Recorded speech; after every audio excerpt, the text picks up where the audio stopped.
welcome to another episode of The Healing Mindset with me, David Drapkin, your host, in conversation with Dr. David Aftergood. So Dr. David Aftergood is a board-certified psychiatrist in private practice in Westchester County, New York. And after completing his residency at Albert Einstein College of Medicine, he remained there as an associate clinical professor of psychiatry. He went on to study complementary approaches to psychiatric treatment, including hypnotherapy, mind-body medicine, Buddhist psychology, mindfulness meditation, and EMDR. And he draws from these various methods to help patients achieve healing and growth through the integration of biological, psychological, and mind-body perspectives. The focus of his practice is the treatment of anxiety disorders, trauma, and long-term effects of childhood adverse experiences.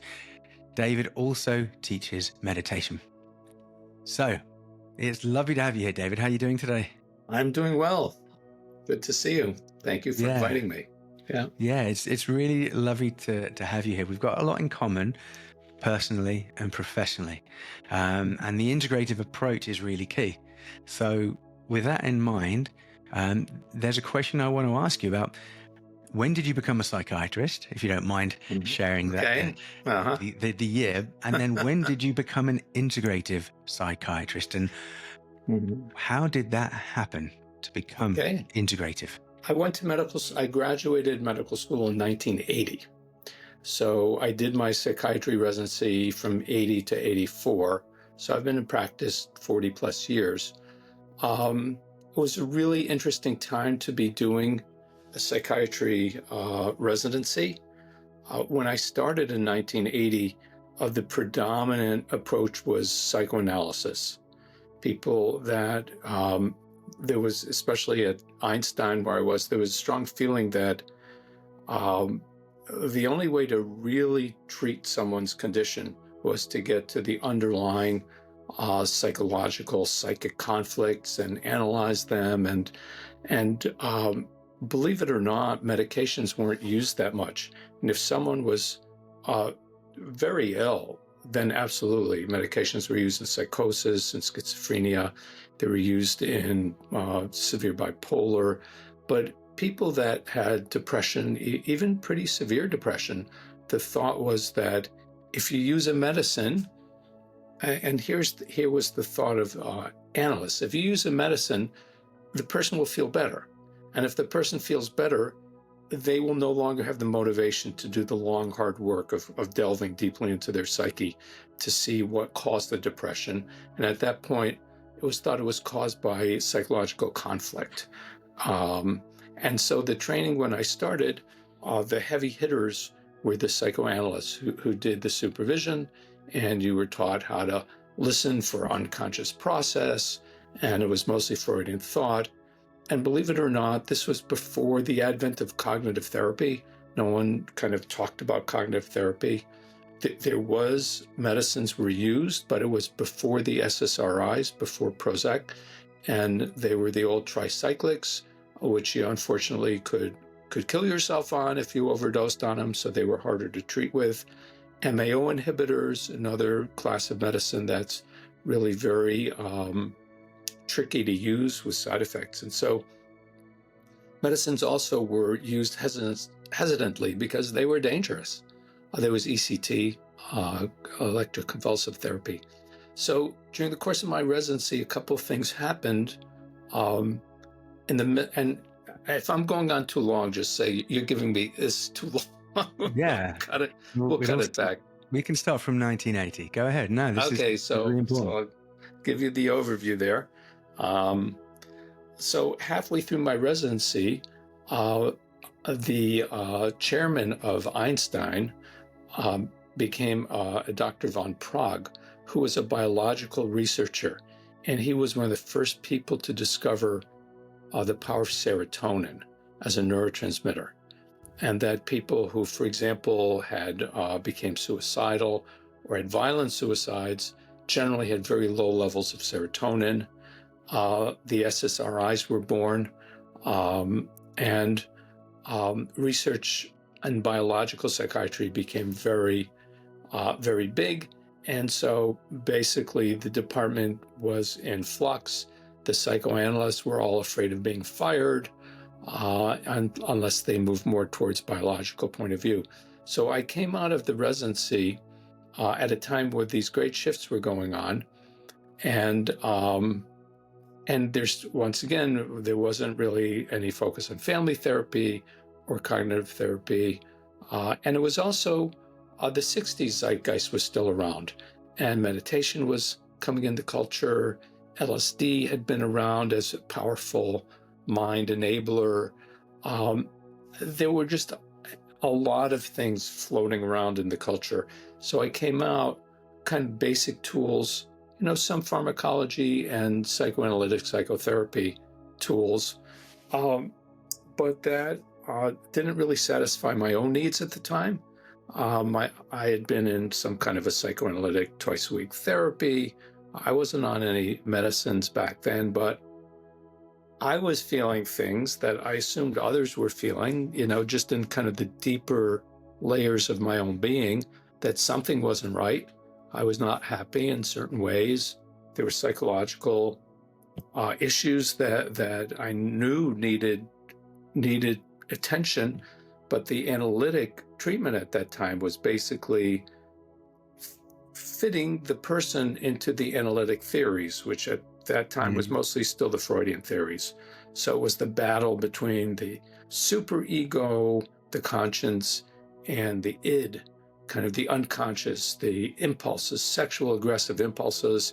And the therapist was mostly silent, listening. Every once in a while would try to make this impactful, unconscious interpretation of what was really going on.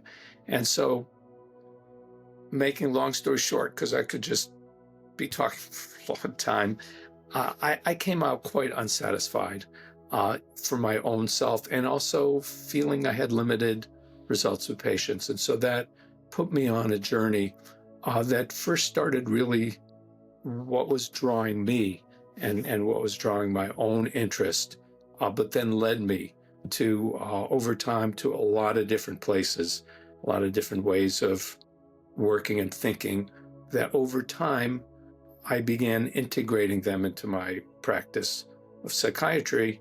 And over time I found that there were people that needed more biological approaches, some needed more psychological approaches, some benefited from cognitive approaches.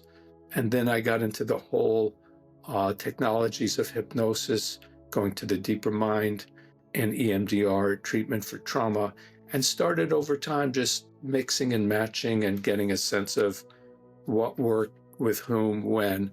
And that's how the practice of integrative psychiatry, and I'll just give a little definition of integrative psychiatry, which is taking conventional psychiatry, which is conventional psychotherapy, conventional medication, and introducing to it other points of view, other philosophies, ranging from the psychological treatments, but then going into meditation, into yoga, into mind-body work, and then integrating them into one treatment. So I'm going to ask a question about what integration means. I'm going to start off by just letting people know about your book, Healing into Wholeness. So I haven't read every single word of Healing into Wholeness, but I got through as much as I could, just kind of turbo reading, and there's a lot there. There was one quote I'm going to share now, really for me to find the value of integrative approaches. So you're saying we are body, mind, heart, and soul. Right. Yes. Healing and change takes place on any and all of these levels. So let's unpack this, because I feel like this is really important. We're looking at holistic, it's spelled with an H, but we're also talking about becoming whole with a W. Yes. And we are not just a brain with serotonin and dopamine, neurotransmitters. We are so much more. And somehow over the decades, we seem to have lost touch with who we are individually, and I think also collectively, and perhaps universally, whatever that might mean. So let's just start with, what does it mean to be more than just a brain, David? To be more than just neurotransmitters with that we need to target those reuptake inhibitors and things like this. What does that mean, that we're more than just a brain? Right. And on a personal level, we all know that we can fragment ourselves into being a brain or an intellect, to just thinking cognitively and intellectually without being aware that we actually have an emotional life and that we have feelings underneath. Or we can split off our bodies and not really pay attention to what's happening in our body, actually not even being aware that tension is building up in our body until suddenly we have tension headaches and realize that our neck muscles have actually been tightening up for quite some time without our realizing it till we start getting tension headaches. So we internally fragment ourselves also by not paying attention, not being in mind of our body, our emotional life, our intellectual life, our belief systems, our actions, our relationships. All these things are happening all the time, and a lot of them we're not paying attention to. And so a holistic approach really works with two central things. One, it works with the idea that there is a self in there, that I have a David in here, you have a David in there, and that David is doing the best we can do to navigate this world. Doing so often involves shutting off parts of ourselves just so that we can just do what we need to do. Yet when we shut down parts of ourselves, over time, we begin to feel their absence, and they're somewhere underground. You know, they say you think you got rid of your demons, you know, they're in the parking lot doing push-ups, you know. We don't get rid of anything. We just rearrange things like a kaleidoscope. You know, you turn it, all the parts remain, but you turn it and you get a different constellation. And so a holistic approach is about developing this self, developing the awareness of, I have a body. My body needs me to take care of it. If I don't sleep, it's going to affect everything. What I feed my body, that's going to make a big difference in terms of how I feel. There's a body that needs attention, but then there's a brain too. There's a brain that reacts to trauma.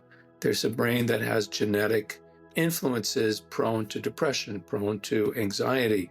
Some people, unfortunately, prone to major mental illnesses such as schizophrenia, psychosis, bipolar, etc.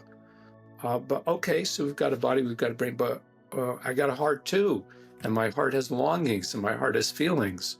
And I want to give love and receive love. And if something blocks that, then everything else will be thrown off.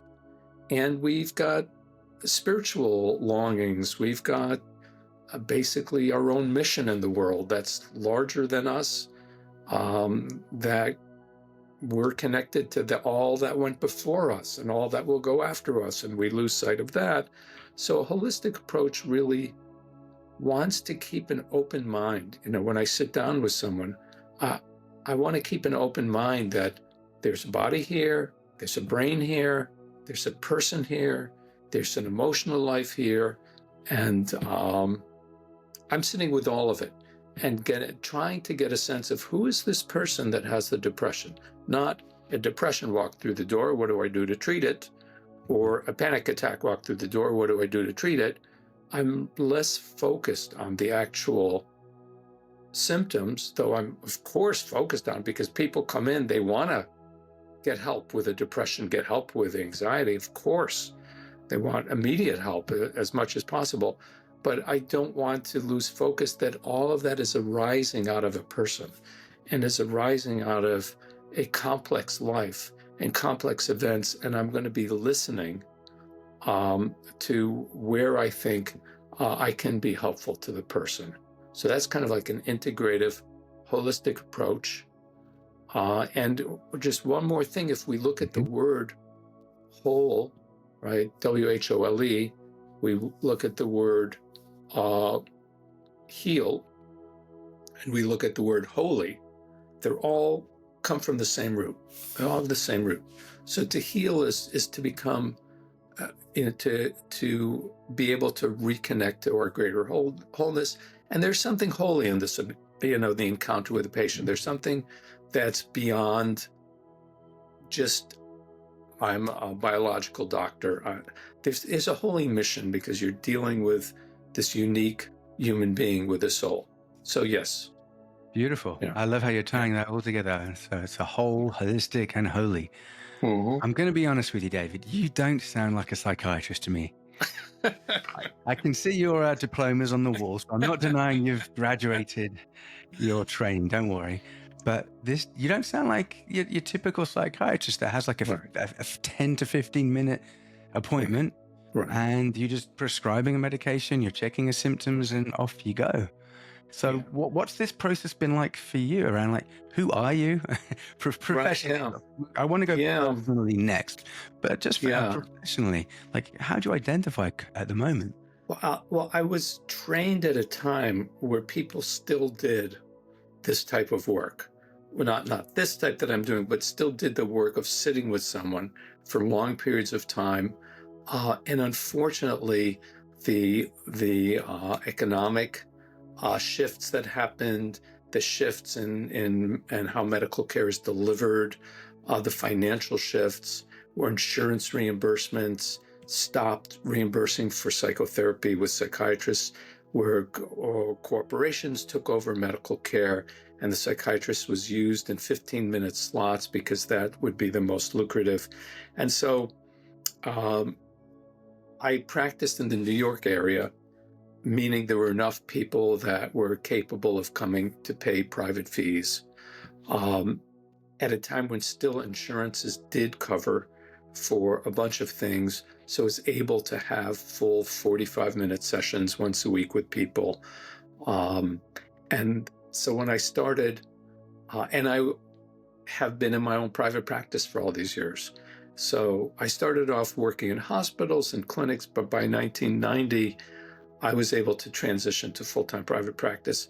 So the heartbreaking truth is that for most people that are coming into the field now, for economic reasons, for their training reasons, for the way the field, the medical help is delivered, that it's just the circumstances are not welcoming to create an integrative practice. And I know there are a lot of smart, good, wholehearted, heart-centered psychiatrists out there that would love to be practicing from a greater point of view, but the time to get educated, the path to education. I mean, one of the things I hope my book will offer, or just a podcast like this will offer, is a kind of an example of someone who did spend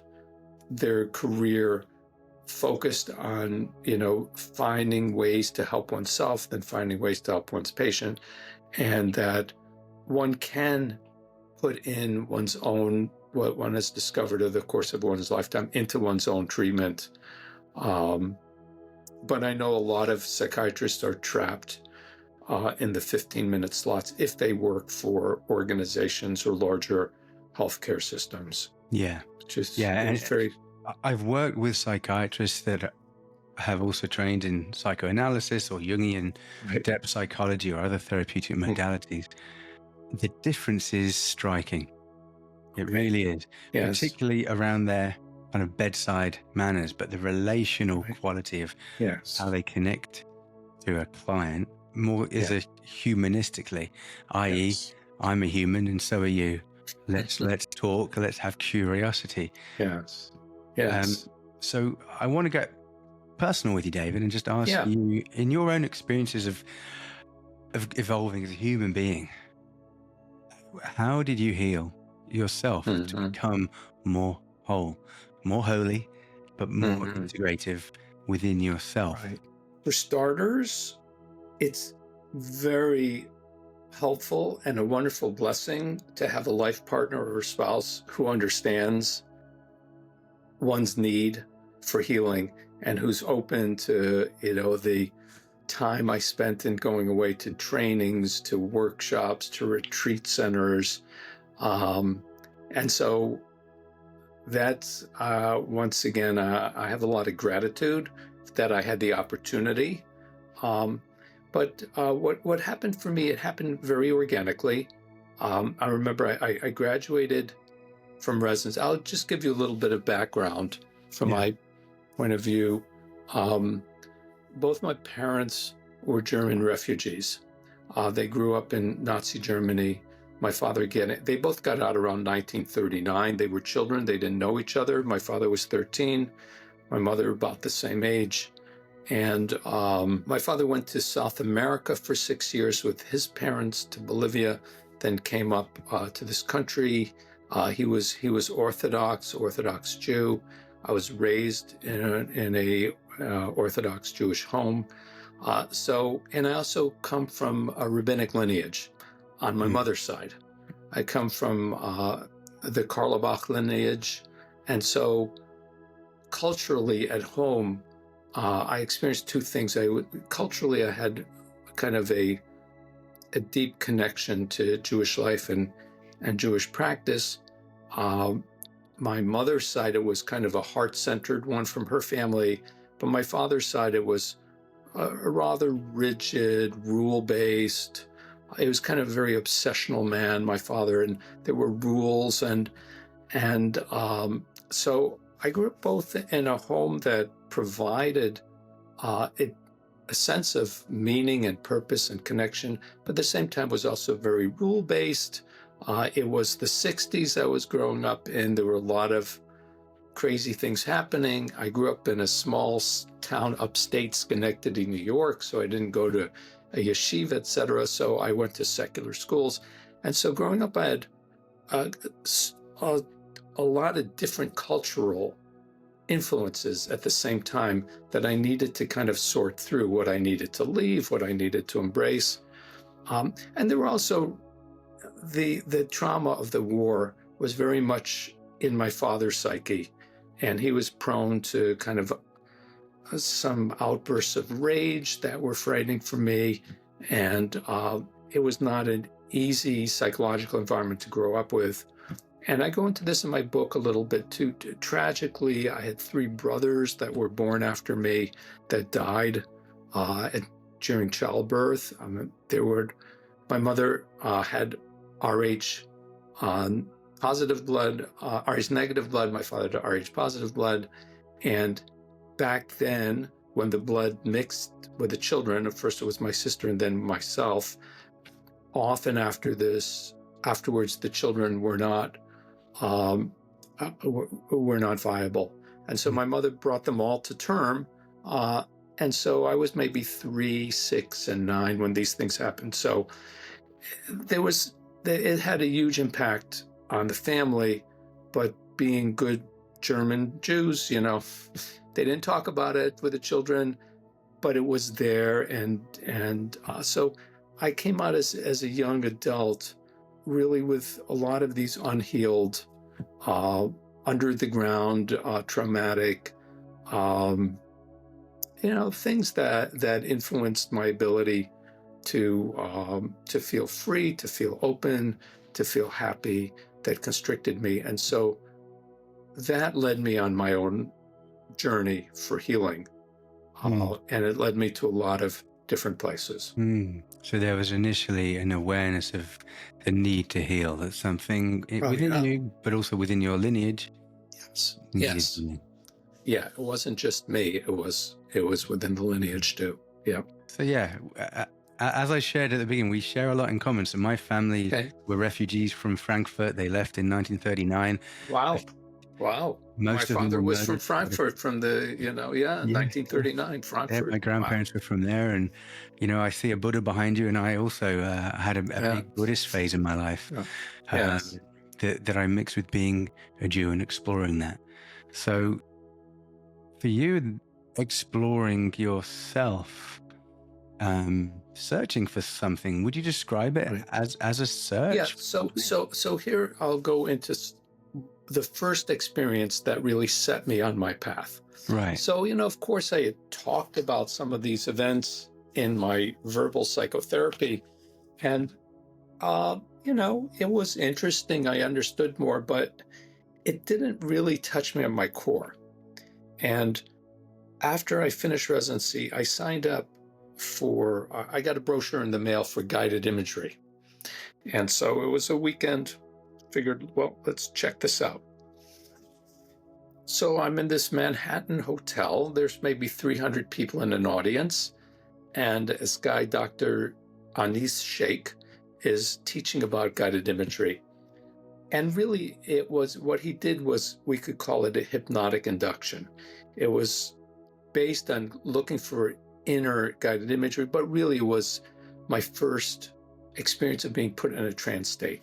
So he did a little 10-minute guided imagery, said, it's time to wake up, so I want you all to close your eyes. So we closed our eyes, and he had a very rhythmic cadence to his voice, and he was kind of a very safe feeling with him, which now I know as a psychiatrist activated the ventral vagal of my social vagus system, which took me out of the fight and flight sympathetic drive and into a more open, calm, healing state. I didn't know that at the time that's what was happening, but there was a shift in my autonomic nervous system.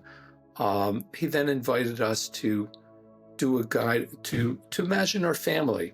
So imagine my family, and I started having visualizations. We were in he said, put your family in a beautiful place in nature.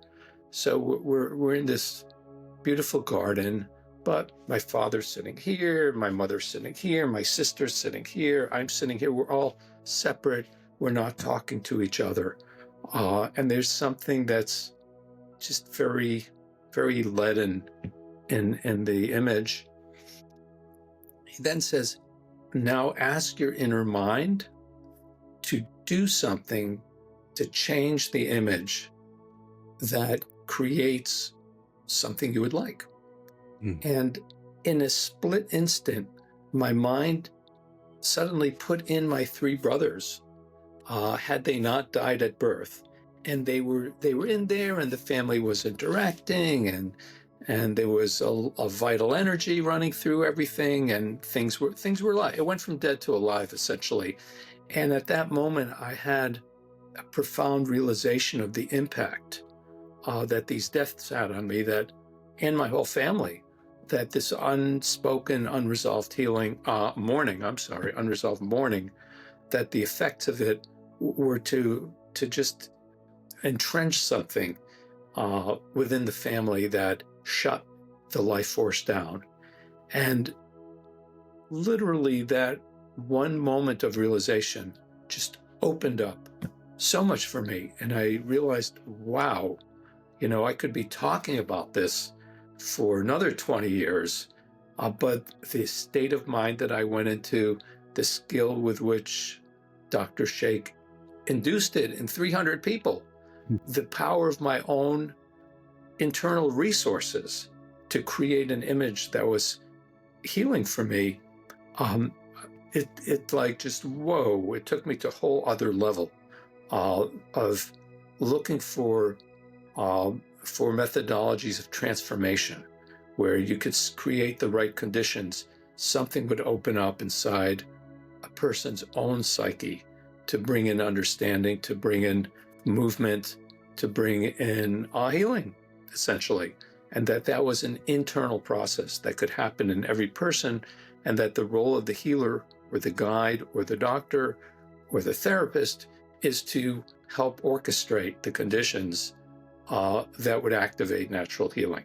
So that was the first blow me away personal experience I had that said, I want to learn some of these other ways of working. This is so crucial to pay attention to, because this is fundamentally radical.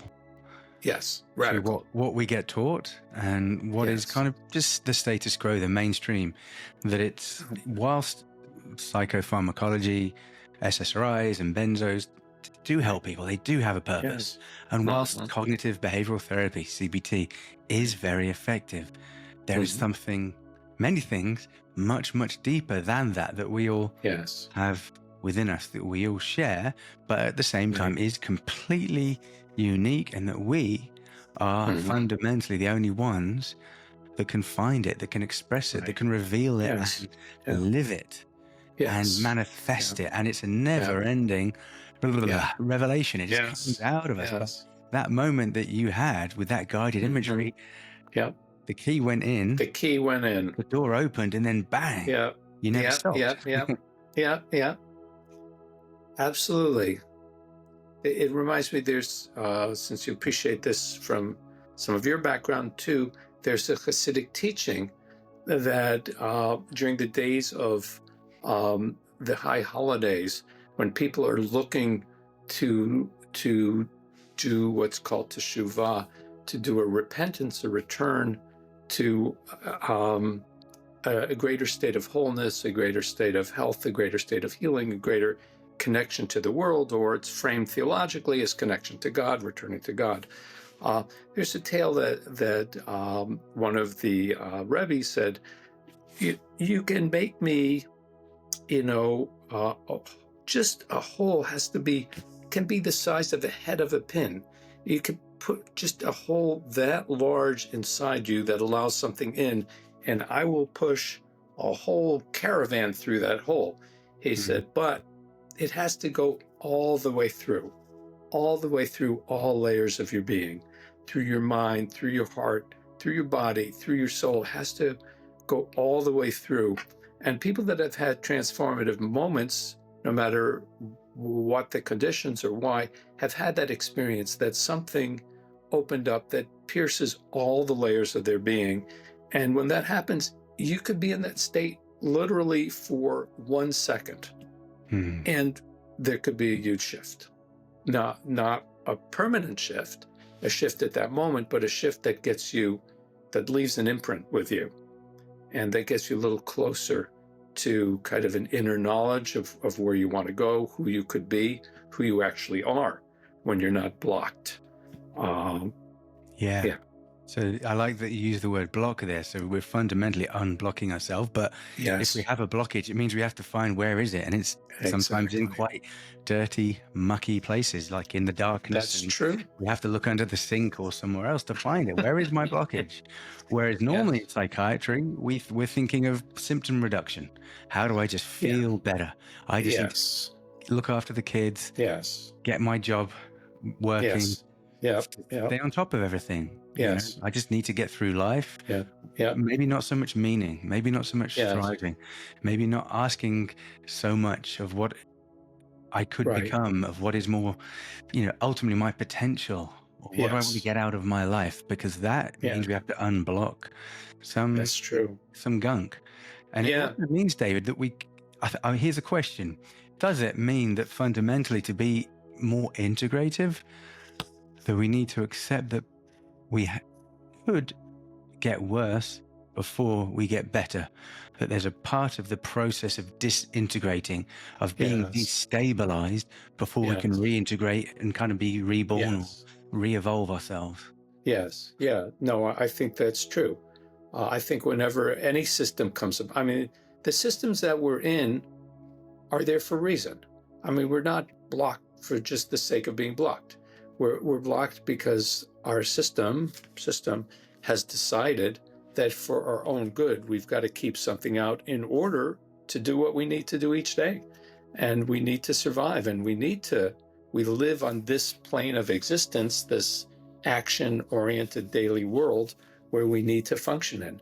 And if we need to shut something off to function in it, our brain/mind will shut it off to function in it. But we are still here, and we feel kind of the deeper yearning. And in order to do that, in order to go into the painful places, we need to be in a relationship. We need to be connected to a sense that we're being held through this. There is a source, to have a trust and a belief that even though we feel we're falling apart, our system, we don't know this yet, but our system will naturally reorganize because that's what it does. We may feel like we're going to be totally falling apart, but for the most part, unless you're dealing with a pretty severe illness, that won't happen. And in order to keep it from happening, whether it's a connection to a therapist, whether it's a connection to a friend, to a spouse, a connection to God, and I quotes that because it's a term that nobody knows what you're talking about when you say God, but some people do have a feeling for a connection to a larger source that they come out of, that they're a part of. So that's where that's where we can't view ourselves just as molecules and biological reactions, because then, without a larger context that holds us together, you just either fall apart or you get glued together. Yeah. That's a long answer to a long reflection on your reflection. And thank you for sharing about God. And in your book, you do speak about spirituality. So part of healing into wholeness, which is the title of your book, you're speaking of spirituality as really synonymous with healing, that healing is fundamentally a spiritual process. And I guess because we're also talking about this inner healing intelligence, to use the words of Stan Grof, there's this part of us, whether it's self with a capital S, with a higher consciousness, or non-ordinary states of consciousness, whatever we want to speak of, there's something within us that wants to heal, that wants to be whole. And the process of healing, therefore, is spiritual. And therefore, in a sense, the symptoms that we experience are signals towards where my wholeness can be found. What kind of path to take in order to kind of gather up the the breadcrumbs of wholeness through my brokenness. And there's another Hasidic story, maybe from Rabbi Nachman. There's nothing more whole than a broken heart. And there's something holy about brokenness. There really is, because it leads us to find a way to love ourselves and to not give up on ourselves, and to find a way of how to make life more holy, more meaningful, if we have the time, which is sometimes a bit of a luxury. Yeah, and so here we have to kind of think about the multiple dimensions of life we live on. And what you're describing is beautiful, but it's not for everyone. It's for people that feel it, that want it. Like, other people are going to come in and they had a panic attack. They don't know why. They want it fixed. They don't want to view it as a reflection of kind of something deeper that's trying to break through, that's giving them a symptom, though for some it absolutely may be. And for those that feel that it really is, the deeper dive is definitely something that would benefit them. However, someone come into my office and has let's say a single panic attack, right? My first question is, how much coffee did you drink that day? If it's a simple biological issue, then it can be treated from a biological point of view. Or what are the stressors you've been under, which then you didn't sleep, or you drank the night before and you were having some withdrawal reaction and you had a panic attack because of the irritability of your autonomic nervous system. So to have a holistic view, one does want to keep multiple points of view in mind. In the days of psychoanalysis, every symptom was viewed as kind of a manifestation of some deep psychic conflict that you needed 3 times a week analysis for 10 years to resolve, where maybe you need to drink less coffee, or maybe you just need to sleep better, or maybe you're taking an asthma medication that's activating your nervous system. So we want to be able to also separate out the different levels of experience or different dimensions, who the person is, what they want, why they're coming. But for those that are looking for something deeper, it's a great relief to find someone who actually is open to exploring and to doing the healing work and forming a healing relationship. And I think that, over time, people that want my approach find me, I find them. people that don't want my approach find a good straight up psychopharmacologist who will give them, the best pharmacological mixture. And I have a lot of respect for pharmacologists that really have a good feel for medicines and can really come up with a good mixture for someone. So I'm not promoting this as kind of how psychiatry should be. It's more I'm sharing how I ended up practicing, because I know there are a lot of people that are profoundly disappointed with a psychiatrist, that when they go and they know something is going on that's more than just, their brain neurotransmitters. They feel it, in their soul, in their psyche. Yeah. And so for those who are interested in receiving more of this treatment, the real advantage that an integrative psychiatrist has that actually no one else in the field does have is that one can treat all levels. One can treat on the biological level, on the psychological level, on the emotional level, on the cognitive level, as opposed to, needing to fragment the treatment by seeing the pharmacologist and then, who has a different point of view, seeing the psychotherapist, so that being able to integrate all of these in one single treatment is kind of, I think, the special niche of integrative psychiatry. Wonderfully said, and that reinforces how important it is to have choice. Yes. So there can be a spectrum, and one end is very, very integrative. The other end is not integrative at all. You have choice. Sure. So let's get into modalities, because it's really important that we talk about what is integrative and how does it work, and how do you actually help your patients to kind of integrate those modalities into their life. So we've got things like yoga, meditation, breath work, EMDR, and then we've got psychedelics like ketamine and Spravato and other things. So how might you go about building the relationship with your client, right? Yep. And being able to help them figure out where to go with finding a modality that works for them and fits into their life? So having had to struggle with this for a long time myself, over time, a paradigm began to show up for me of how one teases out what a person needs, and from the larger point of view. So let's take, for example, panic attacks, because nothing like a full-blown panic attack to drive someone straight into a psychiatrist's office, because part of a panic attack is this huge release of instinctual energy, a huge release of adrenaline, but out of context. So, for example, if you're walking across the street and a bus is about to run you over, your brain basically gives you a panic attack. Your heart is racing. You think you're going to die at any second. You got to run, or you've got to do something to get out of immediate danger. It makes sense. You get on the other side of the street and you calm down. But if you're sitting on your sofa and nothing is going on, and suddenly you have that exact same experience, your mind is racing. There's a sense I'm going to die at any minute. I've got to run. I don't know what's going on. So the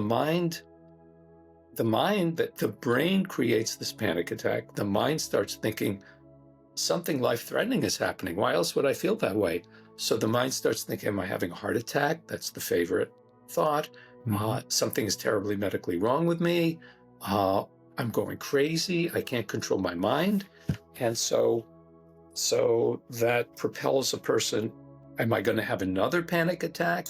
And if people start fearing, well, I got it at the supermarket, I can't go back there again, pretty soon, agoraphobia can begin to develop, fear of going out at all. So someone comes in with a panic attack. How do you approach it? I found it useful to just start breaking things down into several issues. So the first would be the issue of regulation. Regulation is biological regulation, homeostasis. Something has gone terribly wrong with regulation here. This brain is putting out a panic attack when nothing is going on.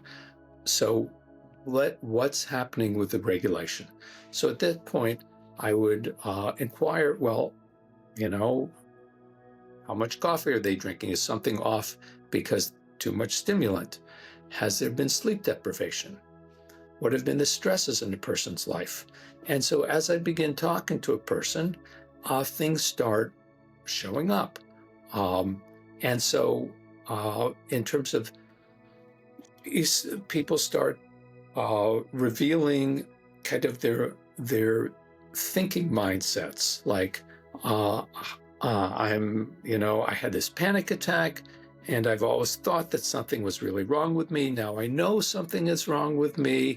I've always been afraid I've had some kind of mental vulnerability to mental illness. I think I'm going crazy now. So you start then seeing the belief systems, and then as they talk about what's going on in their relationship as a result, I'm leaning on my wife a lot, and I need her to X, Y, and Z. You start seeing kind of the level of maturity in the relationship, so it takes a while to assess it. So I may start with a biological treatment.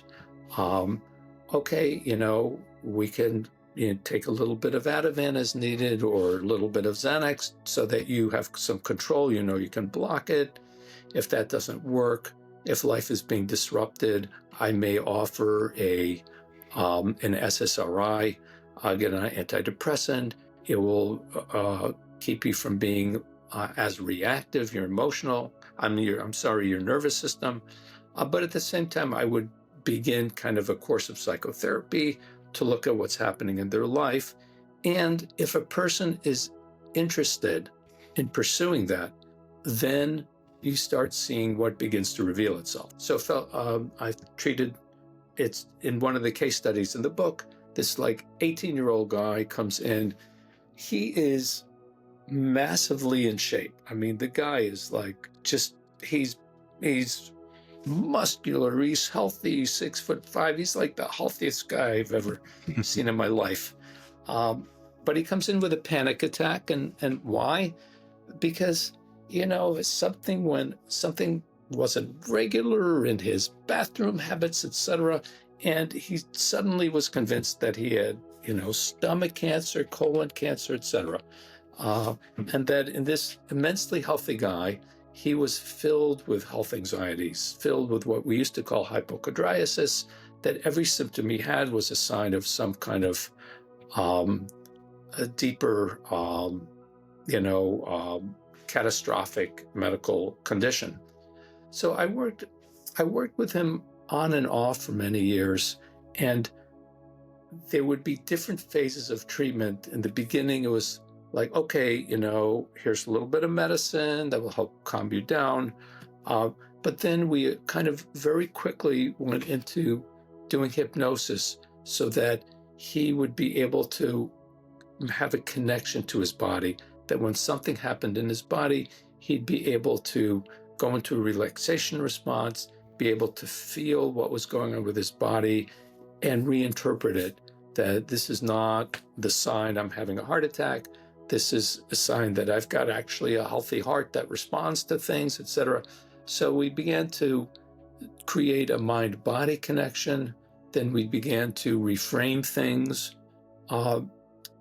and look then at his cognitive life, at his belief structures. So I worked with him like psychotherapy for maybe a year or two. Things got a lot better, but then symptoms reoccurred. And when symptoms reoccurred, he spontaneously started talking about something he had never told me, which was a severe car accident when he was 5 years old, where no one was killed, but his mother was in the hospital for a long time. He was 5 years old. He was very close to his mother. He feared his mother would die. And we suddenly see kind of the source of terror that's living in him about death, the source of terror that at any moment he could die, the source of terror that came out of the trauma. And then so we did trauma work with this. We did EMDR work. We brought him back in hypnosis to the 5-year-old child who needed the reassurance that he couldn't give himself when he had a medical scare. He couldn't reassure himself that everything was okay. In the same way that 5-year-old needed reassurance, he had to reassure the 5-year-old inside. So if people stay with the modality over the course of time, if you stay with psychotherapy and treatment over the course of time, things just reveal themselves. And the real issue is that when they reveal themselves, do you have the tools to work with them? If you do, great. If you don't, then refer them to an EMDR therapist. Refer a person to a cognitive behavioral person. Knowing what you know and what you don't know, totally crucial, because you can't know everything. When to refer to a dietitian, when to refer, for a sleep study. So keeping many aspects in mind and also knowing when to refer is super helpful. That is an amazing case study you just gave. I can really picture that client and his relationship with his body changed, big muscles and some of the core beliefs that he had and the trauma processing. Beautiful.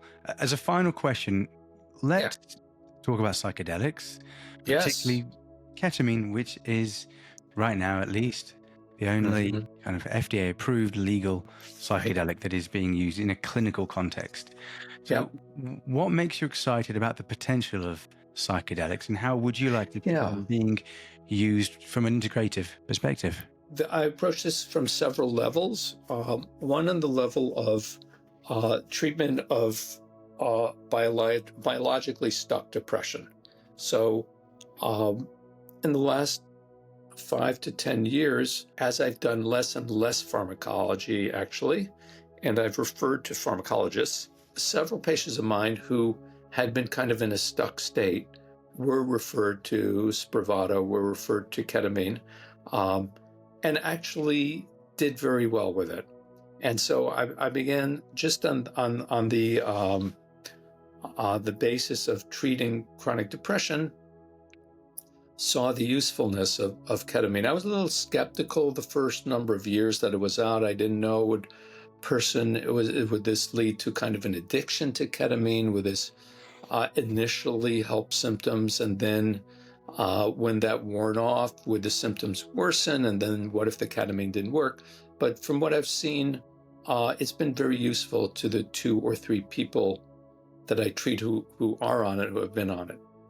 What I've become more and more interested in is the psychedelic aspects, whether it's ketamine or psilocybin. People who have worked so hard in psychotherapy, who have done hypnosis, done EMDR, but there is still some kind of really fundamental block. It's just not shifting, and something more powerful is needed. And unfortunately, we don't have kind of cultural healing practices where you get a group of 20 people gathered around a person, and whether you use a psychedelic or not, just use of ritual, use of group healing, that I have experienced and seen has the power to shift some people to break through the block. But when that's not available, the proper use of psychedelic with a proper guide, in the proper setting, in the proper set, is very powerful, and then can be used for the integration to really work with the experiences that a person has had under the influence. And I know it was a very powerful healing tool in the 60s, actually. But then, of course, when it was, Timothy Leary and his buddy, who's blocking his name right now, it was about dropping out, and it became a street drug, and it was taken out of a ritual setting, whether it's doctor's office or a Native American ceremony, taken out of a ritual setting, used inappropriately. People had bad trips, etc. And as you know, it kind of disappeared. But I think coming back into the mainstream is a very, very powerful modality for the right person at the right time. Yeah, I find it endlessly fascinating, actually. Me too. We share that in common as well. Yeah. And I really appreciate that you used the concept of someone with treatment-resistant depression, chronic depression, Yes. Yeah. as a blockage. And there's this Yeah. blockage that is just so deep. They've tried everything else, even EMDR, Yeah. and it's still there. There's this something is there, and it's Right. kind of gnawing away at that person. And we've Yeah. got ketamine, we've Yeah. got Spravato, and it's legal, and it's another option. So just as we were talking about having this kind of integrative spectrum of options, Right. it's Yes. on there. It's on that spectrum. It's great to have just more tools, isn't it, in our kind of psychiatric Totally. healing toolbox. Well, here's actually, now I'm remembering my early problems with ketamine. Early on, it was being given often by anesthesiologists, and they would put people on stretchers, give them an IV of the ketamine to treat the depression. No one with them, no one talking to them about what they experienced during the treatment. And I had several people who had hallucinations, who were alone on a stretcher, and were really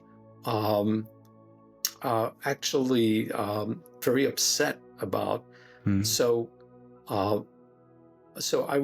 I still will not just refer, as like to someone, an anesthesiologist who treats pain and then treats this with ketamine, but that I do strongly believe it needs to be done in a context where there's a human connection, where there's someone there, where there's some unpacking of experience, where there's an integrative phase, and that creates all the difference in the use of ketamine for me. Yeah, I really appreciate you identifying that it's not fundamentally just a medical procedure. There's set and setting, the kind of therapeutic rapport, alliance building. Yes, is really important. Beautiful. Mm-hmm. All right. This has been wonderful. I hope we can do this again, David.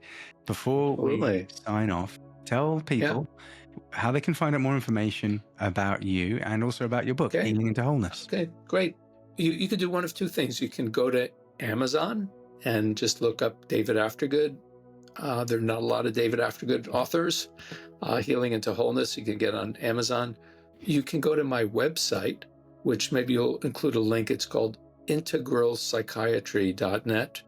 Integral from Ken Wilber's integral work, integralpsychiatry.net. And if you go there, it will take you to a page with a book, and you can read the first chapter right on the website. So we'll take you there. All right. Thank you, David. I've really enjoyed the conversation. Wowsy. Thank you so much. Okay. All right. Thank you, Dr. David Aftergood, for joining us on The Healing Mindset. And thank you, everyone, for tuning in. I hope you enjoyed it. Thanks again for watching, and thanks to our sponsor, Marpa Minds, a network of next-generation mental health clinics offering Spravato and ketamine treatment for depression. Go to marpaminds.com for more information.